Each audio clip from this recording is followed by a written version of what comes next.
Hello, and thank you for tuning in to the March of Dimes North Carolina Preconception Health Campaigns blog. Today we have Sherod Holloway with Baby Love Plus Fatherhood Initiative. Welcome, Sherod. Hey, thank you for having me, Kelly. And we are excited to have you. So I'm going to hop right on into our questions here. The first one I have is, in what ways does the Baby Love Plus Fatherhood Initiative support men? And please feel free to share any of your activities or programs that you offer. Sure. So, Baby Love Plus Fatherhood Program focuses on responsible fatherhood. We give current information as it relates to housing, transportation, job training, healthcare, but particularly focusing on education. I use a curriculum called 24/7 Dad. Um, and then within that curriculum, we focus on characteristics like self-awareness, self-care, fathering, and parenting skills, and also relationship skills. Awesome information. So I imagine that when you're out educating, that you encounter roadblocks when it comes to convincing others to incorporate new healthy habits. So what are some of the things you might say to incite a positive change so that men reap the benefits?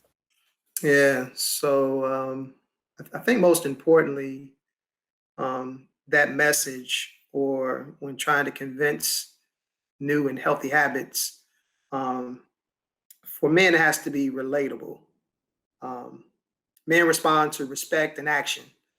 And so I find myself using a lot of if then statements, um, ultimately, so that the results can be tangible to men. Um, you know, I guess a lot of times I'll also use stories of other guys that may not have been able to, um, don't have the discipline to proactively change, and so I'll use real life stories to kind of implement, to make it real to some of the guys. I guess the saying is, in order to do better, you got to know better. And sometimes if you've never experienced that, just kind of sharing someone else's experience to make it real, sometimes sheds light and ultimately can help push in a good direction. So action, tangible, if then statements, and respect. And that is very key, I find, with men, especially. Oh, number one. I'm gonna Yes. say number one. So, with that said, men's preconception health, as we know, has started to get a little traction and receive more attention. And the Centers for Disease Control now has a section on their website that's dedicated to men's preconception health. And Mhm. my question is, despite all this great information being available, I bet you still encounter misinformation regularly. So, what are some of the misconceptions that you might encounter about men's preconception health? Yeah, sure. That section is very small on the CDC website, but it is there, so that's a good thing. It's a great thing, actually. You're right. Men's preconception health is starting to gain a lot of traction, and more people are starting to give some input. I think some of the misconceptions are not particularly, there are some misconceptions, but I think a lot of it is just a lack of research because it is so new. Um, and so ultimately, there are a few programs, one in which I know of in particular. I co-facilitate a statewide male outreach team, and the stakeholders that are a part of this team, they specifically work with men, or we talk about best practices and how to get men involved in any of our programs. And so, one organization in particular, which is a nonprofit, they specifically study the epigenetics of sperm, or the changes in the sperm, and how it affects men in preconception health. And so they'll ask questions like, how does THC affect the sperm? Um, if the effects are there, are they passed on to their kids or even their grandkids? And does it affect the brain or the behavior in children? But again, because the information is so new and it's still at the beginning stages, we really don't have a lot of the answers that we're looking for. And so I really just think that there's been a lot of headway, and obviously we'll see more as more research is done.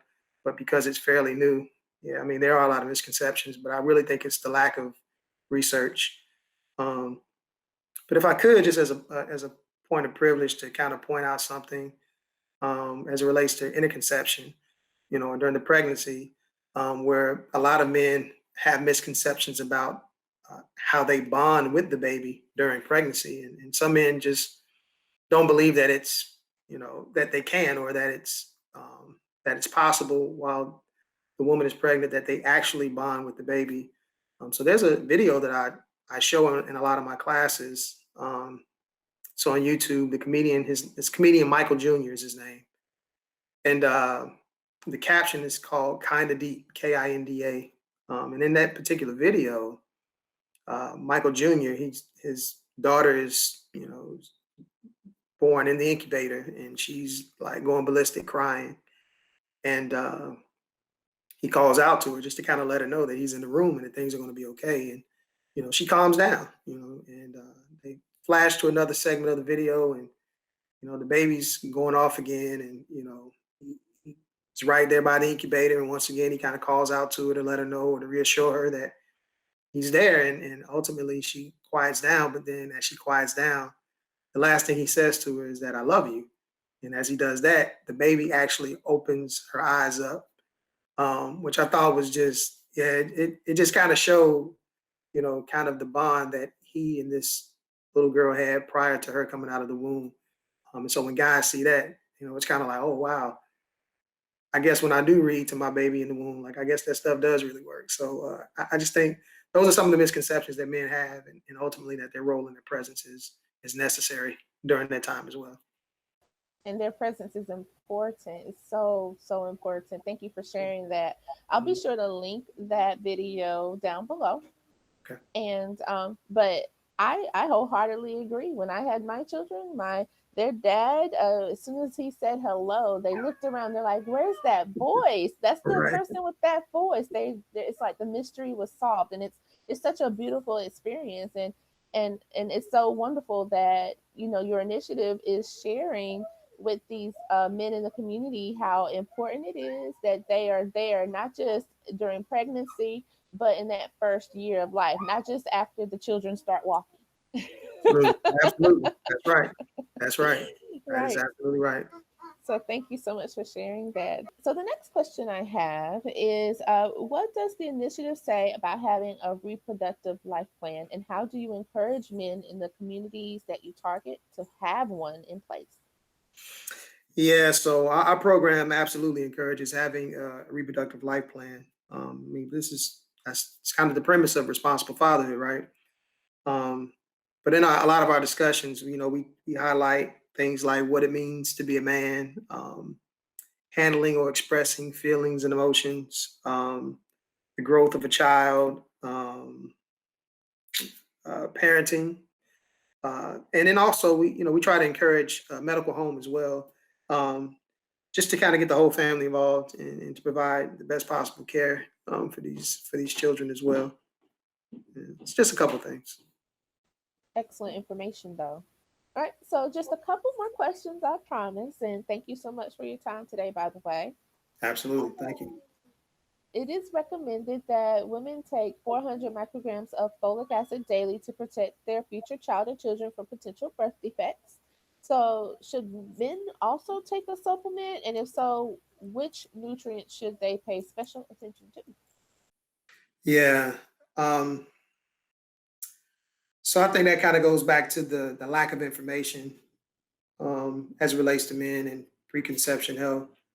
Some things that I've read, I've actually read that folic acid is also good for men to take. Uh, Selenium, coenzyme Q10, or just a few of the most, I guess, popular ones that I've read about. But ultimately, I always defer or direct people to, hey, check with your primary care physician, for the latest updates and the best information. Because I don't claim to be a clinician at all. So But just from what I've read, those are a few things that I have read. But the program specifically does not endorse anything in particular. Good to know information. And the North Carolina Preconception Health Campaign also says the same thing. Always check with your healthcare provider. Absolutely. So, the last question I have, what is the one thing that you hope men take away from our interaction today? Yeah. Um, so I worked on a SIDS program prior to coming to public health. Um, so I wasn't oblivious to infant mortality, morbidity, in particular how it affected, our communities of color and how Black and brown babies were, dying exponentially much more than others. Um, and so what I say to men all the time is that, hey, if our babies are dying in our communities, then something's going on in our communities. We need to pay close attention to it. We need to be engaged and we need to be involved. Um, in particular as men, as fathers, as teachers, husbands, whatever your role is as a man, we do have a role, and it's our responsibility ultimately to be involved. So I, I guess ultimately, if there was anything I really want to hone in on, it's that aside from being involved, um, the days of when a man's value is defined by his profession, how much money made or his role, in society, those things were important, but our role now is about presence and essence and, being there and being involved. Um, and even parenting, a lot of men feel like, it's a woman's job to parent sometimes. And so I always tell them too that, hey, just because you parent differently doesn't make you wrong. It's just that it's just different. And men, I mean, and women need to understand that as well. Like just because he does it one way and you do it another doesn't make it wrong. It just makes it different. If if she packs the clothes, Monday through Friday, and there's a different outfit for each day, and he just throws a bunch of clothes in the bag, like it doesn't matter as long as the baby has clothes, is what I'm saying. So we just have to. It's the balance. It's the balance, and it's the balance that men bring. And ultimately, for men, they have to realize that the most important relationship that their kids see is the one that they have with their mother. And so, they need to be the example. It's kind of would be my closing statement. You got to be the example. And that's like, I could do a whole other series or blog just about that information right there that you ended with, because men are part of the foundation of our communities and they are needed. So, Sherod, I just want to say thank you for being a pillar in the community for Baby Love Plus's fatherhood initiative, and getting out there to help educate men about the importance of being present, being responsible, having healthy habits, because that's important. We need them around. Absolutely, absolutely, So, absolutely. You're right. everyone, if you have any questions, please feel free to comment below. And Sherod Holloway, thank you so much for your time today. I'm so glad we got to talk. Yeah, absolutely. Thank you, Kelly. I appreciate it.